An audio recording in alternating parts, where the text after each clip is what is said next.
جسد دو مهاجر توجیکی در پی آتش زدن واگن در دهه زالاری ولایت ایرکوتسک روسیه هلاک شده بودند به تاجیکستان انتقال یافتند. نسیم جون سیدعلی 21 ساله و سیروجدین گلزاده 19 ساله ساکنان ناحیه فیض‌آباد شب 12 نوامبر به هلاکت رسیدند.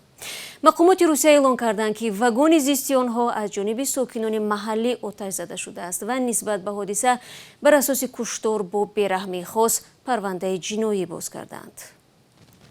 همکارم مومین احمدی موضوع را پیگیری نمود و حالا با ما در استودیو است. مومین سلام و تا حال چه تفصیلات نوی از این حادثه به دست آمد؟ همراهان و پیوندان مهاجران فوتیده چی میگویند؟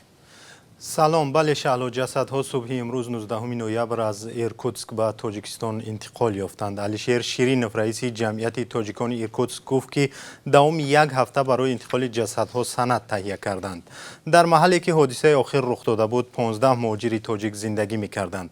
علیشیر شیرینوف گفت که حالا مقامات روسیه بیش از 10 تن از همراهان این مهاجران را بازپرسی می‌کنند و 3 تن از آنها را در تشکیل نیزا گمانبر می‌دانند. به نوشته مطبوعات محلی در رابطه با این حادثه 3 تن از ساکنان محلی بازداشت شدند.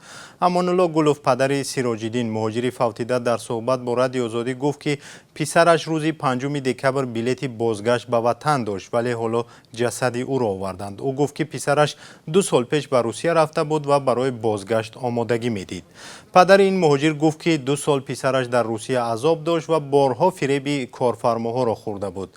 همراهان این دو مهاجر گفتند که حالا زیر فشار سخت مقامات روسیه قرار دارند. آنها گفتند که به جای آنها را همچون جبردیده اعتراف کردند حالا تلاش دارند که آنها را عیبدار اعلام کنند. آنها میخواهند که سفارت تاجیکستان از حق آنها حمایت کند چون احوالشون خیلی بد است. مومین آیا میتونی بگویی که حادثه از چه آغاز شد و چرا ساکنان محلی به این گونه کار دست زدند؟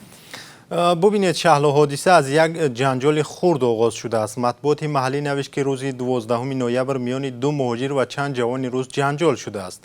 با گفته مهاجران، جوانان روس مهاجران را تحقیر کردند و آنها پاسخ دادند، ولی مطبوعات نوشته است که گویا جنجال بعد آن آغاز شده است که مهاجران به 2 دختر محلی گپ پرداختند. مهاجران این گپ را دروغ میگویند و گفتند که آن لحظه یگان دختر وجود نداشت. بعد یک جنجال در روز شبانه جوانان محلی با تبر و آهن آمده در واگن را میبندند و واگن را آتش میزنند. در این واگن 7 نفر مهاجر بود است که 2 نفر فوتید و حالا 1 نفر در حالت وزنی در بیمارخانه خواب است. در روسیه بنا بر ارزیابی‌های مختلف سطح نژاد پرستی و بیگانه ستیزی خیلی بالا رفته است. در مطبوعات محلی در روسیه بدبینی ملی آزاد ترغیب می شود و آنها چهره ناخوبی از مهاجران ساختند.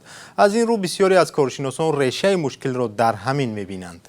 تشکر مومین برای صحبت. بینندگان عزیز، یادآور می شوم همه ساله بیش از 1 میلیون اهالی قابل کاری تاجیکستان به روسیه به مهاجرت می روند و رهبر جمعیت تاجیکان ایرکوتسک گفته است در 4 ماه اخیر نزدیک 30 تابوت مهاجران را از این ولایت به تاجیکستان فرستادند که آنها بر اثر صدمه و بیماری‌های